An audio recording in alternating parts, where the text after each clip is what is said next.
Снегопад. Уже несколько часов без остановки идет сильнейший снегопад.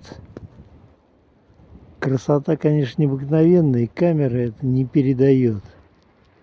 Но поверьте мне, что очень красиво. Если бы не было временами порывистого ветра, то красотища была бы еще лучше, потому что можно было спокойно любоваться. Временами такой поднимается сильный ветер, что фактически трудно стоять на ногах. Сейчас затишье небольшое. Доброй ночи, дорогие друзья.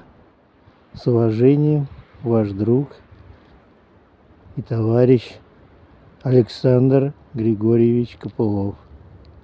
Спокойной ночи.